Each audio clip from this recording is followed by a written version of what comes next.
Medici and Eric Rodrigues from Lusofia University will be the rapporteurs for this session, and we hope that this will be the beginning of a very profitable dialogue between these two alliances. So without further delays, I'm going to take this off.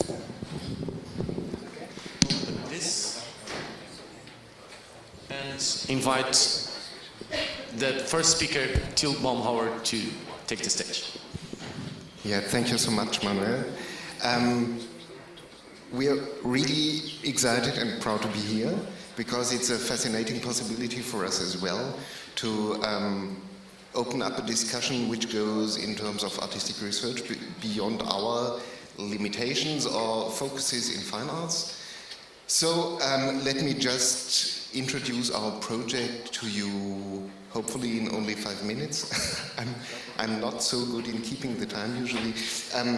So as we started 1 year before you, the structure is different for EU4ARTS. It consists of 2 projects, the main project EU4ARTS and the research project which is SWOFs funded by the European Union, which is EU4ART Differences, dealing with artistic research as a topic. And let me just give you a short overview over the project in general. EU4ART is going towards its end at 31st of September of this year. So we are already in the second application phase and hoping to get positive feedback from the EU in July. In the first funding period for 4 years, we were 4 partners with the lead of the Academy of Fine Arts from Budapest and partners in Dresden, Riga and Rome, with a focus on a common curriculum, on methodological renewals of training courses, so workshop focused, and with language training aspects. And in the next funding phase, we will be 2 more partners. The Haute École des Arts du Rhin from Strasbourg will join us at the end of 23, and also the UniArts Academy of Fine Arts in Helsinki will join us from 23, and we have 2 more partners in discussion, but we will see how that develops towards the end of the project. The whole project will be larger in terms of work packages, so we also have still that general study program. We have a model of sustainability and mobility. We have as a strong point student involvement and research and infrastructure development, which probably will be the host for the continuation of our work on artistic research. Then dissemination, of course, and creating a network of artistic workshops and spaces will also be something quite important for the next phase. Now I hop to the Differences project, in which we have the lead since 1st January of last year and running until the end of next year. Our focus was in general artistic research with topics in R&I in different third cycle models, because we have different degrees in the 4 academies. We have 2 academies with diplomas and 2 with master bachelor systems. So it's quite tricky. It already was quite tricky for the common curriculum to work on that, but we also have different third cycle models and we try to develop that. As well, of course, artistic research also always includes the outreach to the academic field and to society and economy, the third mission task in general. And just a short overview about the structure. As you can see, we have 5 work packages, 2 led by Dresden, the other ones led by the partner universities, a content management team which brings together the leaders of the work packages, and then the steering committee and an external advisory board, so that we try to have the information flow running. And our main objectives are first of all, raising our research profiles, because in some of the partner universities, artistic research wasn't discussed as a topic before we started the project. So there are important differences in how we deal with the topic and how it is implemented in the academies already, and how cooperations and collaborations are already running, also how it is interconnected to society. Therefore, or as a result of that, of course, we try to promote a culture of research within the 4 partner academies and raise the academic excellence. Also, for example, by creating twinning groups between partners from the Alliance academies and strengthen collaboration. Franco will talk about that, I think, later on. And, well, in general, the outreach to society is something which I see as a highly important point of artistic research in general, of course, but also as a task for fine arts and academies to prove that they can do something different from just working in their ivory towers. So this is also really important. Just a short glimpse into our R&I agenda. Well, high quality artistic practice and research is logical. Third cycle is also something I already mentioned. Internationalization, inclusivity, and the third mission point are, of course, also central to us, as well as developing good ways to deal with staff aspects, human resources. Crazy word somehow. But of course we also face some difficulties, like the fact that R&I to a certain extent was not really discussed into depth in our academies, because all those evaluation criteria coming from the academic system were not so much implemented in the academies, I would say. So yeah, it's also a question of the career paths, because in fine arts the academic career looks different, and it's a blend of art market, of socially engaged artistic practice, of academic careers. Therefore it's more difficult to deal with it. And of course research ethics and integrity are, if you discuss them also in the context of artistic freedom, they are maybe a little bit more tricky to deal with than in other contexts, or at least we are not so used to that. So this is what we're working on.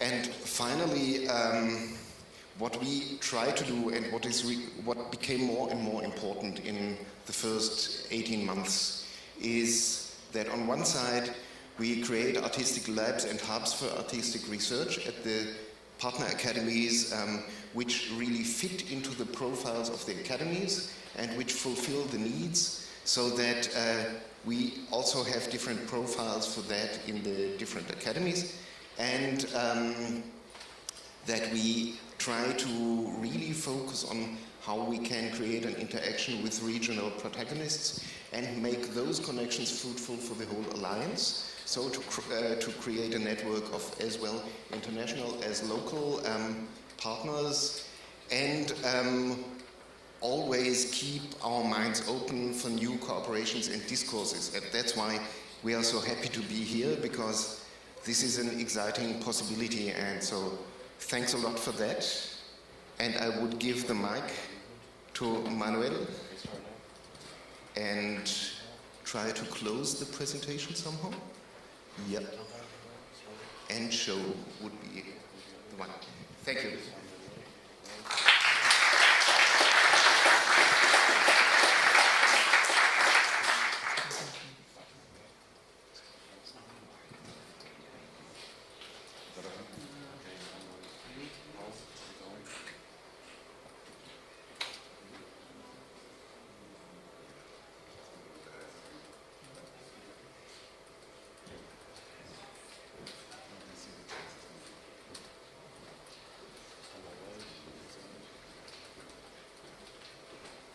Help me with full screen on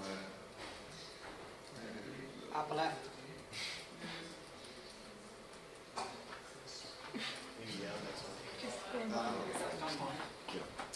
got it.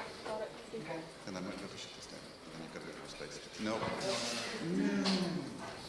Computer says no. Someone needs to open it up again. Thank you so much. Yeah. Cool. Hi everyone. I wanted to start by thanking Till for the brilliant introduction, and I want to thank first of all FilmEU for the generous invitation, all the organizers for the impeccable organization, and for hosting us in this beautiful location by the sea. So my name is Manuel Macia. I'm part of the Art Academy of Latvia, and I'm also part of EU4ART, and I'm an editorial board member of the Journal for Artistic Research. So I'm going to be presenting today a little bit more on kind of the epistemic politics of artistic research. That's the name I've given the talk. Let me see if I can. Good. So I'm going to present a few things here, and the first thing that I wanted to go into is kind of how artistic research is entangled in a series of epistemic struggles or conflicts or tensions. And the first thing I wanted to kind of start by talking about is the kind of how the wide diversity of methodologies that may be used in artistic research across the field, across the different disciplinary fields, share, and I'm following Ellen Waterman and Peter Dickinson here, a few kind of propositions, and I want to kind of delve into those propositions. The first one is that, it says that creative practices, and I'm quoting them, can seek out knowledge while also challenging the epistemological assumptions that produce the concept research. So that's kind of a double binder. So 2 points there to take into account. The first one is that practices have epistemic capacities. They're able to produce knowledge in their own ways. And practices are problematic. And I understand problematic here as problem posing, and not as problematic in a kind of negative traditional sense, but they pose problems to the ways in which we understand research overall. And they challenge pre-given epistemological assumptions. So practices do those two things at once. And that's really interesting in relation to artistic research. So the second part, I'm going to be focusing on these two notions, artistic and research, and how they come together in different ways, and how they play out. So citing Tom Hollert, he speaks about how conflicting notions of artistic research also cause considerable tension around the conceptual framing of art and research. So depending on how art and research are framed, we get a different set of tensions, and especially tensions that are political in essence, because they pertain to the self-understanding and agency of academic and artwork milieus and their differing inclinations towards values such as measurability, verifiability, and accountability that have become, in the neoliberal environments of assessment exercises, so intimately associated with research. Sorry for reading that really long thing. I just wanted to emphasize on the conflict a little bit and how that conflict plays out in relation to how we understand research and art in relation to the neoliberal frameworks in which we operate. And I'm going to be elaborating a little bit on that. So, basically, we come to a more kind of pragmatic position where we have to somehow defend the arts, we have to defend how the arts produce knowledge, and we have to defend artistic research in relation to kind of more, these neoliberal frameworks. How do we do that, in a sense? That's a big question. So I wanted just to kind of ground this on a recent example that I think will be important and interesting for our discussions across the different European alliances. And you may be familiar with this, but the European Commission, the Directorate General for Research and Innovation, Directorate, and Science Europe have been producing a series of events and a scoping document that wants to look at possible agreement to reform research assessment across the European Union.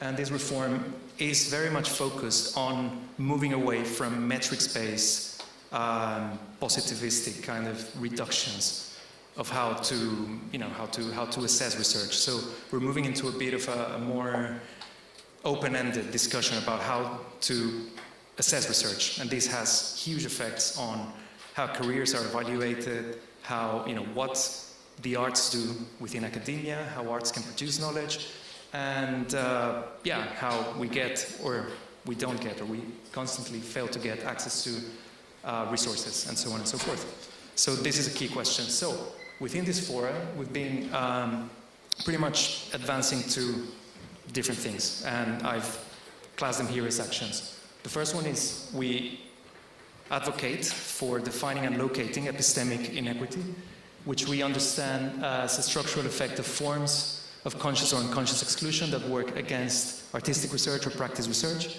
as valid modes of research and knowledge production. This is a huge thing. So we kind of position that idea of epistemic inequity as existing and as a concept that is operative within this forum. And the second point that we advocate for is obviously the concept of epistemic equity. So we want to kind of flatten disciplinary hierarchies, and this is difficult to argue, obviously, in rooms where you have people from many different disciplines. So even though there are huge advances in an understanding of artistic research and how it produces knowledge, and maybe the first part of my presentation, you're probably familiar with this, we've been discussing it for more than a decade already. But it's still not really well understood within broader frameworks. And this is obviously having a big issue, like causing big issues in relation to how we're able to produce the stuff we produce. And then the second thing that is crucial is that the arts are not taken as equals in their capacity to produce knowledge. And this is, in relation to the hard sciences and so on and so forth. This is a familiar thing for everyone. So I just wanted to conclude with a few critical problems and just, kind of wrapping up, basically. So the previous ideas were the ones that we are pushing in this forum. And I have just wanted to open up a few critical problems that we perhaps need to deal with, and maybe we can speak a little bit more about it later on. And the first one is that artistic research appears as an epistemic tailpiece, right? So the types of knowledge we produce and the ways in which we are included in research projects is always as kind of tailpieces of a broader kind of system, which is framed within scientific frameworks, and then kind of artistic research is called in as an add-on. We can talk a little bit more about that, because that happens in the social sciences as well. And in order to appear and be allowed to show up, artistic research is normally asked to frame itself through these quantitative regimes of neoliberal assessment.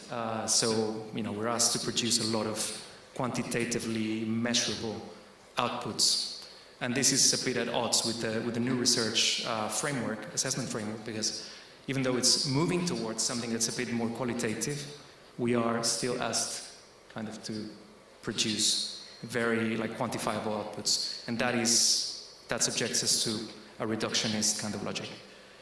Then, of course, the problem of Euro-centered pedagogic frameworks of art that we reproduce from BA all the way to PhD levels that kind of produce models of subjectivity, artistic autonomy, and so on and so forth that end up generating very self-centered types of projects that are very, very easy to subsume into a kind of neoliberal logic of human capital, self-investment, and so on and so forth.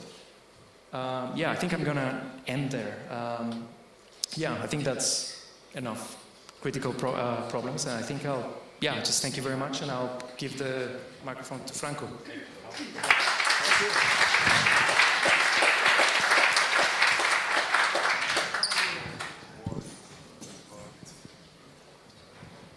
No. Thank you. Used to getting this one.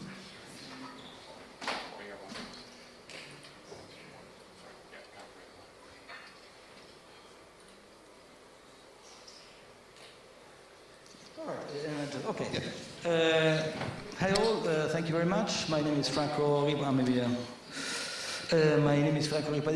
and I am full professor at Accademia di Belle Arti di Roma, and I work for the EU4ART Difference project as VP4 leader. So I just wanted to share with you some consideration and to lay on the table a couple of proposals to possible collaboration between our alliances.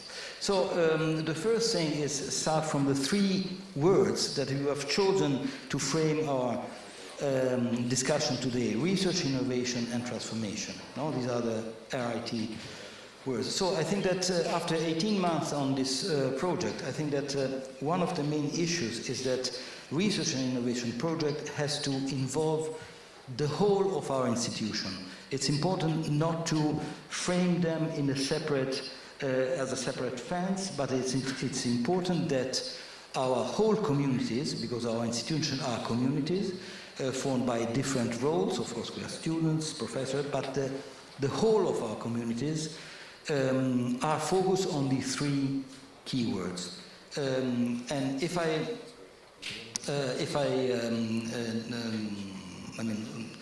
I think to a definition of what our communities are for, therefore, I think that our communities are there for exactly to research, to innovate, and to transform. That's what we have to do. And so this is why this kind of project, it's important that they involve as much as possible the whole of the faculty, the whole of the students, and of course there will be various degrees of awareness concerning artistic research, but it's important that we don't build separate fences, don't build separate, let's say, territories. So the first thing is that we have to place artistic research as a keystone of the activity of our whole activity, day-by-day activity of our institution. And the second, which is the second consideration, which is in a way linked to the first, is that we provide our students with a special time, and in this time, precisely in this time, because it is special, because in this time they are free to research, to innovate, and to transform. But then this time ends. So we have to acknowledge that there is something outside our walls. And of course, this is easier for an alliance like FilmEU, because, for instance, I've seen scrolling your program. No, you had discussion with the industries, etc. Of course, for us, which are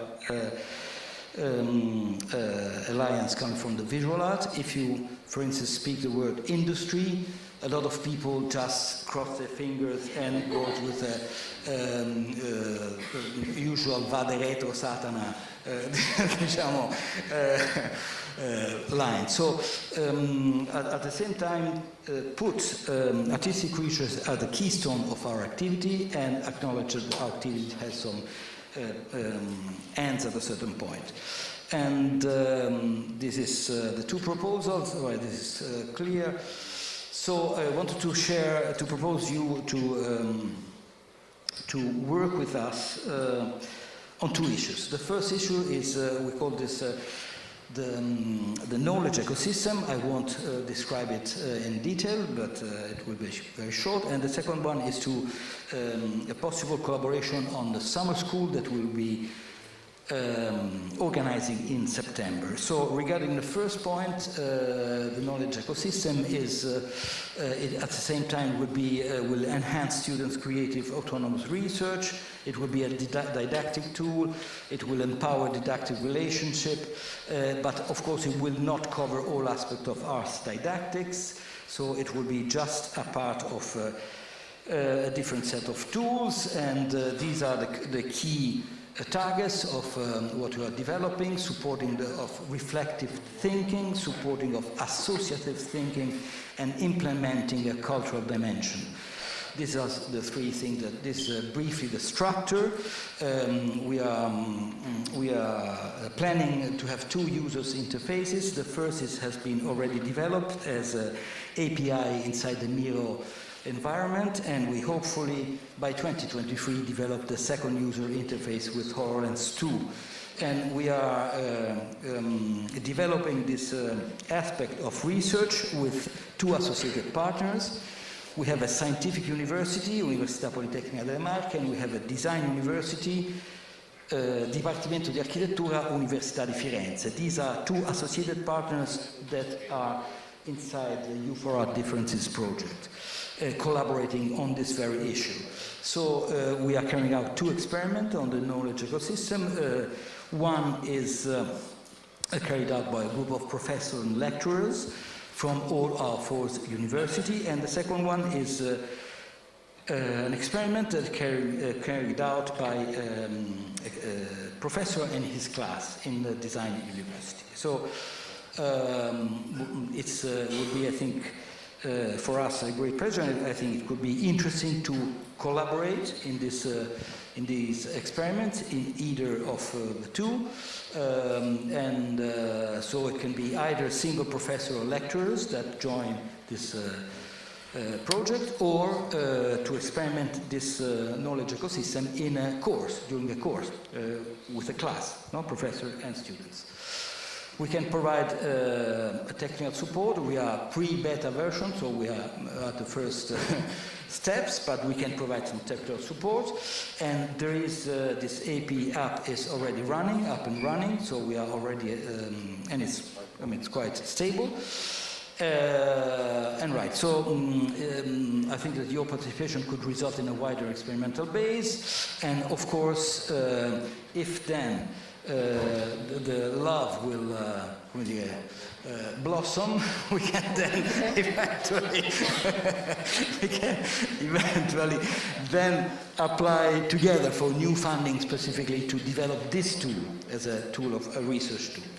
And the second thing could be a collaboration on our summer school, which will happen from September 6th to 9th in a monastery near Rome, and it will be in presence, so there will be doctoral students of all 4 universities that will meet together and stay together for 4 days, but there will be a strong digital aspect of these 4 days, and so it could be interesting, but of course this is up to you to decide, to create a small group of your doctoral students that, let's say, participate to the work through the research catalog. Because our alliance will briefly have a portal page on the research catalog, and so we plan to use the research catalog as a digital space for our summer school. So the idea could be to have a group that participate and mirror the action of a physical group and put together these 2 groups and see what happens. Because if we speak of research, of course, we cannot have our results before, but we have to, let's say, go through the experiments, and this summer school is conceived as an art practice in itself. So that's why we are open for collaboration. Thank you.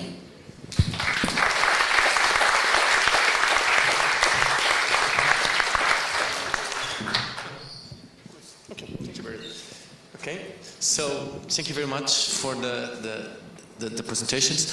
I would obviously start by asking my FilmEU colleagues to respond to the challenges, a lot of them. So we had, I would call it more of a, let's say, theoretical inquiry on the part of Manuel, namely also touching some topics that we've also touched in the past and are currently working on, and then Franco with two more concrete challenges. So I would open the floor to Dahit, Ellen, and Verly to comment, answer, and say something.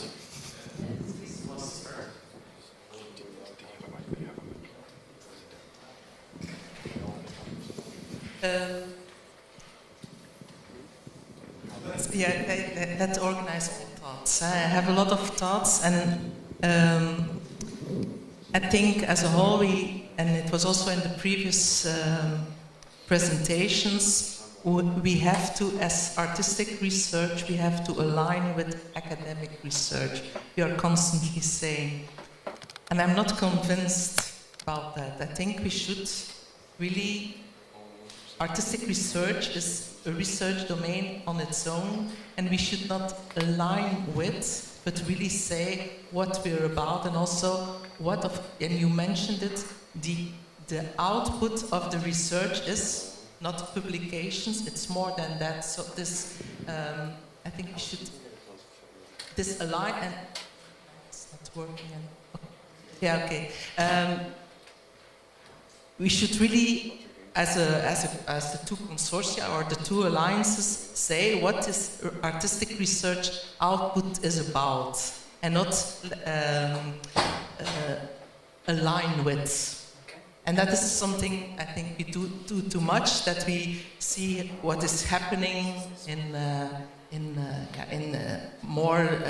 disciplines that are already older than artistic research discipline, that we want to copy or use the same, but we should really convince and say convinced about what we as artistic research, and based on the projects that we are now doing, also the PhD trajectories we are having, that this is also artistic output, research output that should of course be kind of evaluated or assessed, or the procedures we also do with our students. But I think we should not always copy what's already there. That was the first thing. I think we are always seeing what's in other disciplines and try to fit in, but maybe come up with more as a discipline on our own. That was one of the thoughts I had when I saw it. Thank you. My reflection is not on the previous presentation, but about artistic research in general. Everybody's having a carbohydrate coma right now, so we need to wake this thing up a little bit. One thing that I feel, which is super important about both art and science, is that for me, I think these are more or less the only two ways that the human being can move towards the unknown with excitement. Whatever else we're doing, whether it's waiting for your rent bill or something, it's always horror. But art, science, and game is our way to move towards the unknown with our eyes open and being super excited. And I think it's our job not to suck life out of art. It's very easy to get really serious about it, and we need to do it, I guess, for something. But what art brings to science is something huge, and the huge thing that it brings to science is the understanding of tacit knowledge. Tacit knowledge is a way of knowing things without being able to possibly put them on slides, but still knowing those things. And this is something that I think is so specific and unique to the field of art that we have to make sure that we don't try to move towards our bad understanding of science. Science is not sucking life out of anything that's interesting. Science is excitement, art is excitement, and we have to make sure that our voices as schools that do artistic research keep this on the agenda, that we bring life into this. Of course, we do the deliverables and all that stuff too, but this is not something to be ashamed of. It's something to be proud of and to show and to say out loud that this is unique. This is what we do, and I think in this field there is actually a huge overlap with arts and science. The excitement. If we start looking at how to suck life out of things, then of course measurability, probability, whatever. This is very easy. But we have to keep this on forefront, that art is not just randomly doing random stuff. Your art practice is a skill. It's a skill which is acquired over years of acquiring tacit knowledge. And it is super interesting, super worthy, and important for humankind. It's not just something that we do for ourselves to look at our belly buttons. It is, in this era of moving towards artificial intelligence, the understanding of how new knowledge is created and what is creation and what is creative thinking, this can only come from artistic research. So we have to open these doors and say that, hey guys, there is a treasure trove, not something that we're a bit embarrassed and try to put it under the carpet and say, okay, so we try to do the lab thing. I'm not saying labs are cool. I'm not saying the lab thing in this sense. I'm meaning like this traditional understanding of science as something that comes and ruins the party for everybody. Yeah, I think that what Ellen has said cues up very well my response to what I thought were fantastic presentations. Now, I'll say something now in the context of what we're going to discuss later on this afternoon. So for those on YouTube, I'm telling you something that you're not able to see. We're going to be talking about our pilot projects within FilmEU, and we've got a sense of the broad range of activity that's happening in EU4ART. And if I think about those projects, and indeed the wider artistic research activities of colleagues in this room and across the participating institutions in FilmEU, I see two things happening. One is the work that is happening is incredibly socially relevant, illuminates questions of sustainable development, economic growth and so on from a really, not just an interesting perspective, that interesting is always enough, but doing things that other approaches to research cannot do. We cannot, as a society, understand the implications of technological change for storytelling, for education, for other areas, without artistic research. We know that, and we can see that in some of the projects that will be presented later this afternoon, those that engage with past, present and future, including some of the issues that other disciplines have sought to tackle over decades. Secondly, I think that, again, referring to our pilots, work in EU4ART and elsewhere, there is, I hesitate to say effortless, because that makes it seem too easy, but there is a resort to co-creation, to engagement with communities, to things that, as was put in the presentation earlier on, challenge some of the models of the scientist, the university, the academy, that art schools and film schools have done before it was fashionable and before it was a tick box on an application form. So I would say, like, there are two things that when I'm in kind of optimistic mode and promoting what we are doing, I resort to. But I have to stop short there, and I think this is where the presentation worked really well, because I am probably as guilty as a number of others of trying to shoehorn what we're doing into the current fashions in research funding. Say, aha, you are telling the historians and the biologists that you need to have societal impact. We're doing loads of societal impact. Now, I mean, I believe that to be true, but I also think that if we overstate some of those cases, we may miss, I think, as all three of you have rightly identified, that that itself is potentially a fashion and a fad. And if we kind of put all of our eggs in that basket and try to associate artistic research with whatever happens to be the current trend in research assessment, I'm not necessarily doing the work and the creativity of the pilots any favours either. I don't have an answer to that. I'll be really interested if you do, because that will assist us in how we talk about and how we develop our own capacity and our own confidence and our own societal role. But that tension between recognising that what we in this room are doing already meets and exceeds some of the things that we are told that we need to be doing by funders, by institutions and so on, while also being able to challenge some of those assumptions. I think that's what your project is doing very well, and I'd be really interested to see where that will take us. Thank you. Okay, so I would now like to move on to two different aspects that were mentioned. The first one has to do with the problematic nature, in the positive sense, of artistic research, and I would like to highlight how important I think that concept is, and I think we all agree on it.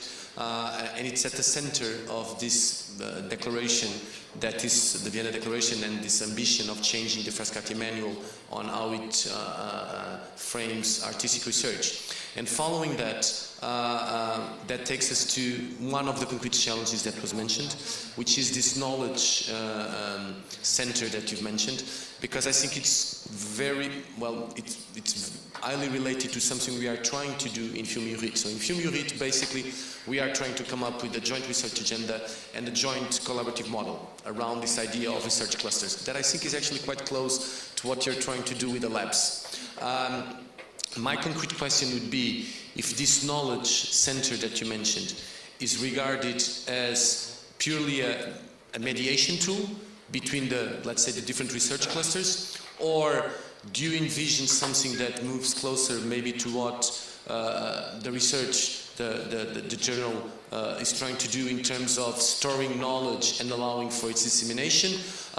So, because I think that would be important to understand in terms of us as FilmEU being able to answer that challenge. Thank you. At the moment we are developing a tool, and as all tools, what this tool, the result of this tool will be, depends on how we use it. So it's a tool that can be used in various ways. It can be used as a digital empowerment of a traditional didactics, but it can also be used as a knowledge base for a research cluster. So it depends on how we use and how we join this experiment and what we realize together, or what we would realize in our alliance. So it is just, let's say, very, at the moment, they are the first steps of the technological development, also because our alliance is quite small, relatively small, and of course when you develop such a tool you need a big investment, and also the industry at a certain point has to join in, if you need to develop a scalable thing, and because if not. So the idea is that provide at the moment and build a knowledge ecosystem between our academies. And then how we then use this, it depends on, the first things that happen is that it's seen with a little suspicion, because it's extra work at the beginning. So you need to formalize your knowledge. As professor, you just use it easily. You need to an extra time to formalize it visually first. And then this allows the knowledge to be tagged, and so this then creates an ecosystem that really, in a blink, goes beyond the knowledge of the single professor, and it becomes a real ecosystem that, for instance, the students can use. They can explore for themselves, for their own research. Researchers can use, but of course this depends on how much we put inside. So this is a crucial moment, because if we don't feed the ecosystem will die. So this is, I don't know if I. I think it would be really important for you to see the pilots that we are going to present afterwards, because I think that they exemplify what we are doing in terms of creating opportunities for these bottom-up clusters to emerge, and also potentially to feed such a tool. Maybe I would just like to add something in terms of collaborative practice in comparison to the way artistic research usually in fine arts is done. Because,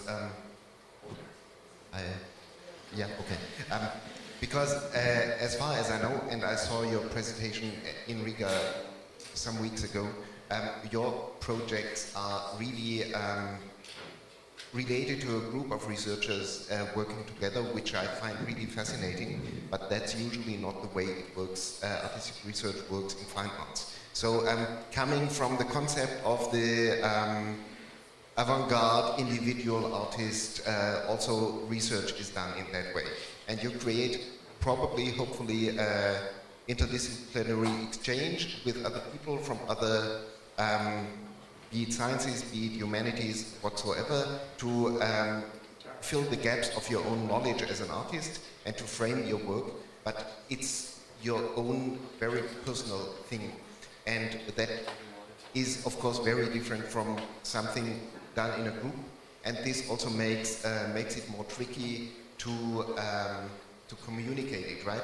And what makes, just to make a remark, what you said before, what for me makes the difference between artistic practice in general and artistic research is that you are not only following exciting processes and experiences, but you have the question in the beginning, the research question, and you have maybe not an idea of the outcome, but you follow that and you have the intention to share it somehow. This is, by the way, also what the amazing field of tacit knowledge makes so tricky, because tacit knowledge is exactly what you can't share verbally. You can only show how it works. But if you try to make that fruitful in the trans-disciplinary discourse, then there needs to be a sort of solution. So we are we face the gap of, on the one side, having thousands of individual projects which you also cannot subsume as certain ways to approach artistic research if you don't want to be dogmatic, and that's what we should try to avoid. On the other side, you have to open the results and the processes to possible adaptation from another side, otherwise it stays in the art field and that doesn't really make too much sense. So yeah, this is the tension I see. I would also like to also point to the second challenge. My understanding is that PhD education is crucial for both alliances. We also have, as part of our summer school, as part of our summit for RIT, a summer school with our PhD students, a small number of our PhD students, tomorrow precisely to discuss their works, but also to see how we can come up with a collaborative model for PhD supervision and PhD student support. My question would be, in your project, how have you framed PhD education? And really important, we are interested in discussing, we are now in the stage of starting to discuss how we are going to approach something we want to do, which is a joint PhD. My question would be if that's this challenge that you have with this summer school is also, how is it included in your overall research agenda? And then I would also like to have the comment on our colleagues from FilmEU, if such a model of a summer school would fit our supervision objectives in terms of exposing our students to the outer world, because there are other worlds, as you said. Let's keep the mic and try to answer, because the question is indeed tricky. We have different situations in the 4 academies. We have 2 doctoral schools in Budapest and in Riga that already do PhDs in artistic research. In Budapest, very practice-oriented. In Riga, with a quite strong theoretical background. In Rome, the colleagues are developing PhD possibilities at the moment in cooperation with other universities. And in Dresden, for example, due to the legal framework of the federal policies in higher education, we don't have any possibility for PhDs in fine arts or music or theater at all at the moment. So we really have to focus on a long pathway towards a PhD, and we try to develop a lab at the moment which has a pilot phase of 1 year, which tries to support postgraduate students, a small group of 10 people, in transforming and continuing their artistic and research practice with courses, for example, in different approaches to artistic research, in approaches to research in general, with approaches to writing, not only scientific and some other general tasks which we see are not fulfilled to 100% in the academy before the diploma. So what we can provide only at the moment is to make the students able maybe to apply for a PhD position either in Riga or in Budapest or somewhere else after that year, because then they really have the possibility to frame their artistic practice. So we are really on different levels, and we try to create a meta level like the summer school to make it possible for the students, for the PhD candidates to exchange and to hopefully create also cooperational projects. But this is really a long-term development for us.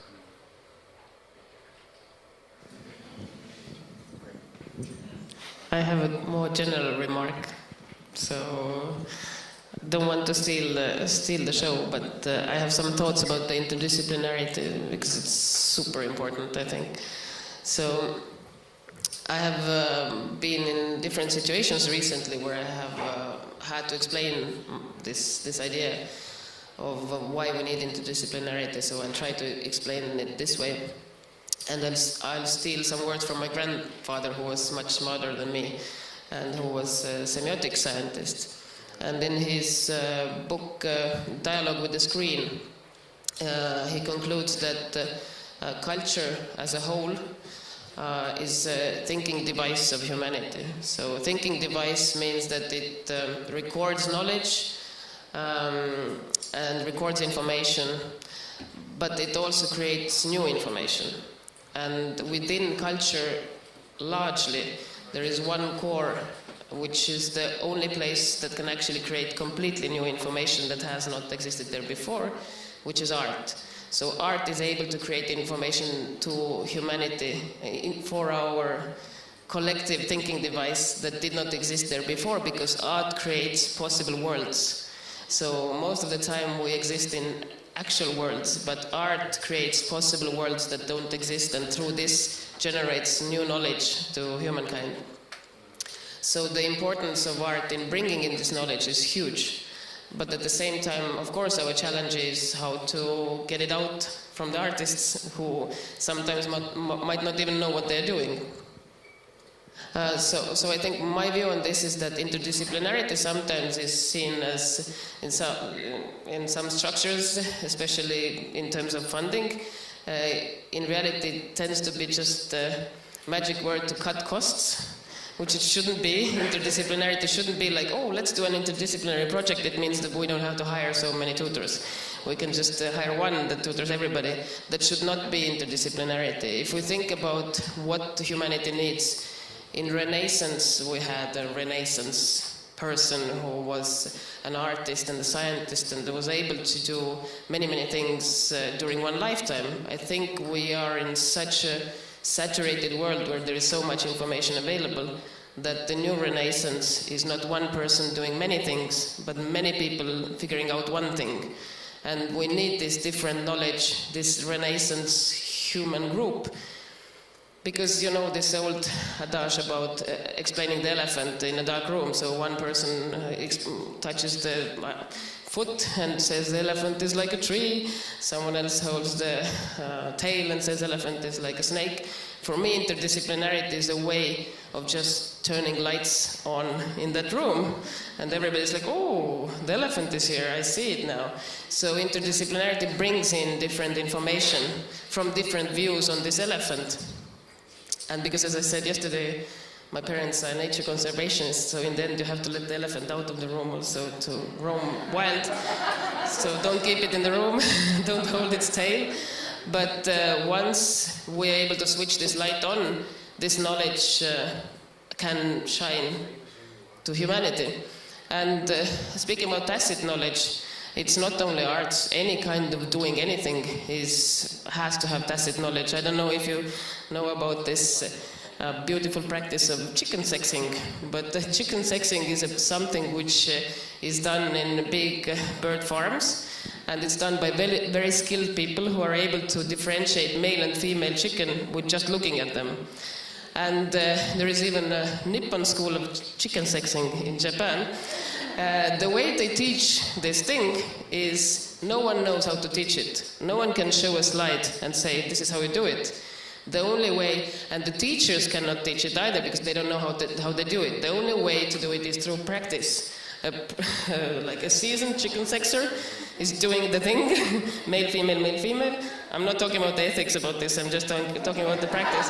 And this learner is standing next to this professional and looking at how this is happening. And at some point, this learning person says, oh, I can see the difference, I understand it now. So it is a form of perceptual learning that does not go through words and slides, it goes through just practice, just observing and practice.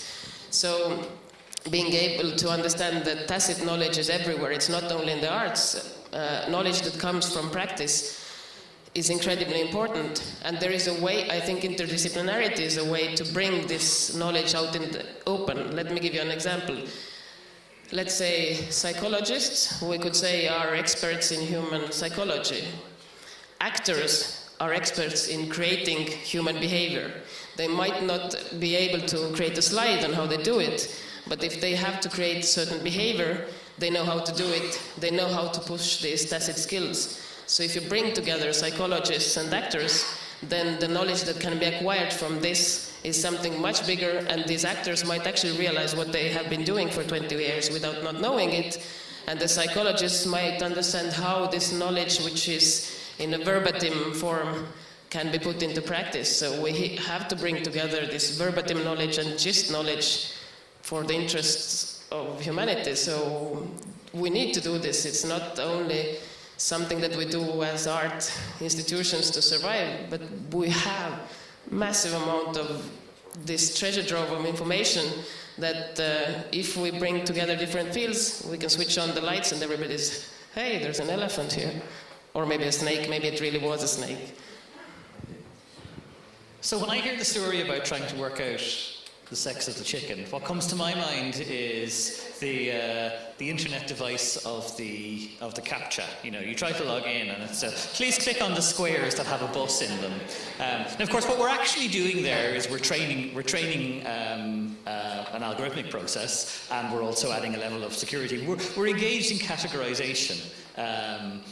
Like for all versions of that story, when in my legal teaching days, I would tell the story about the great case in tax law, which is whether a Jaffa cake was a cake or a biscuit. Now, this is an incredibly interdisciplinary problem because it involved very deep kind of VAT expertise, it involved the science of cooking, it involved kind of cultural senses of what people do as a cake or a biscuit, and ultimately it probably came down to strategies for the profitability of selling particular types of biscuits. I would say at one point in that case, they made a sort of 2-meter wide version of the said biscuit or cake and brought it into the court to try and prove that the difference was one would go hard and one would go soft. I could get a whole lecture out of this, but I won't. The significance of the stories that Ellen and I have both told in our ways there actually comes back to, I think, something that Till was explaining around the role of you know, the artist who wishes to work on a project, and sometimes the alienating language of collaboration and so on. I think Ellen's given a really powerful answer to that, which is what we can do in our respective projects, and even in the way that the summer school has been used as an example by Manuel in the question, is that the solving of wicked problems, as is sometimes put, you know, in international development language, requires levels of deep and applied and tacit knowledge from a number of backgrounds. That does not mean that every output is co-authored, but it means that problems are collectively solved. And that's an important reminder that if you know, there may be a situation where a particular creative area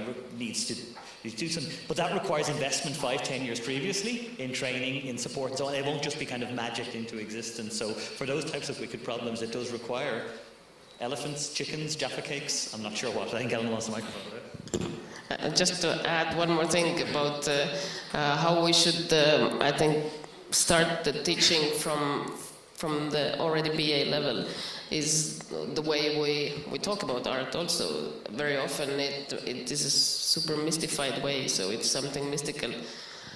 I just recently in one conference I brought this thing up that when you look at the etymology of words, then the word talent, for example, which we usually understand to be talent, is something mystical given to some and some others not, and those who don't have it, sorry, you find another job in some startup company. But actually the word talent in this Proto-Indo-European language, which is the pre-language of reconstructed language, is the same root as the word tolerate. Talent means someone who doesn't give up.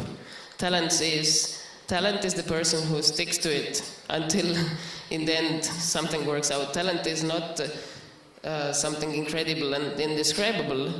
It is a skill, and I think if we appreciate it, it does not demystify it in a bad way. I think if we appreciate it, it's also easier to teach it, and we are less prone to this magic talk, and we can more talk about something which is understandable to everybody. Plus, we need to remember, Louis Richardson has this coastline paradox in understanding. When you look at the map, just as a map, then the border is really clear. If you go closer, if you look at maybe 100 meters at this border between sea and land, there is more and more little nooks and crannies. If you look from 10 meters, it's even more fuzzy. And if you look from 1 meter, there's no border. It's just sea going back and forth. So in anything, when we describe something, it's easy to say artistic research and regular research. But if you look closely at what we're doing, then the border is really, really fuzzy, and it's really similar to this kind of traditional, heavy, positivist research. Sorry. I will have to interrupt. I would just like to explain how we designed kind of the session, because we will answer your challenges.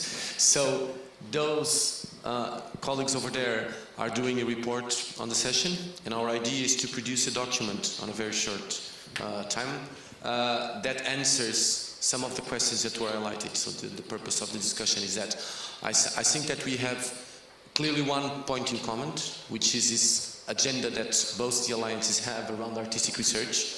I would say that some of the epistemic questions that were put forward are questions that all of us are worried might not be the right question, but are concerned with. And I think we all agree that the way to address some of those epistemic questions is via the actual work that we do. So we will produce that report and also comment on our answers, so to say, to the challenges. But immediately after this session, so please do not go away, we will be presenting our pilots that are also, in a certain sense, a challenge to the issue of artistic research. I would just like to end by saying something that I think is really important, which is this idea of the individual versus the collective, and I'm not taking a Marxist stand here, is because I think it's at the center also of the thematic view of the two alliances. Till repeatedly said, we are focusing on fine arts. Daiti just made and we are focusing on film. I think that in the end, artistic research needs to somehow embed both these two starting points, because I think that they are starting points. So I would say that we also have a challenge there of reaching an agreement on how we view artistic research in that context. And I would also like to highlight that we have produced already an initial work in the Erasmus Plus context on our understanding of artistic research that tries to somewhat integrate the view of the author, so to say, or at least how we address it, because it's really different among our different schools. So I would just like to thank you all very much. I think that Till was going to say something now. No? Well, I could just invite you to a conference on artistic research we are going to do in the beginning of July, and I have around 100 flyers for that with me. So please approach me, I don't want to take them back. Okay, so please, Barry, no one is going anywhere. No, you're not. Where are you going? Okay, so I would like to thank all of our participants in the roundtable. I would just like to say that we are convinced that this is the first step in a large number of collaborations between our alliances. I would like to thank all of those that came to the session, and no one moves, okay, because we are immediately moving on to the presentation of the different pilots, of which I don't actually know the order. And I must apologize in advance. I will have to leave in a couple of minutes, but no, I'm not taking it back, because I have to go to EIDT where we have the next session, but the Ministry of Education of Ireland is coming in, so we have to be there in advance. But we'll see everyone, well, I'll see everyone, and you'll see everyone after dinner, no, not after dinner, before dinner at EIDT, and I'm sure that Barry is going to explain about the buses. Okay.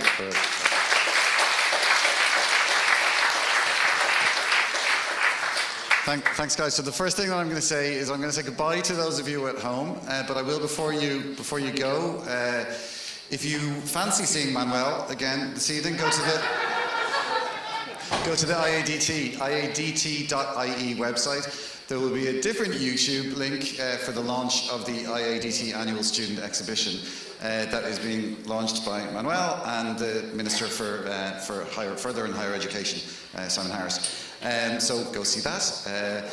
We're definitely not going to go and have some drinks after the next session, but we are. So thank you for joining us, and good afternoon.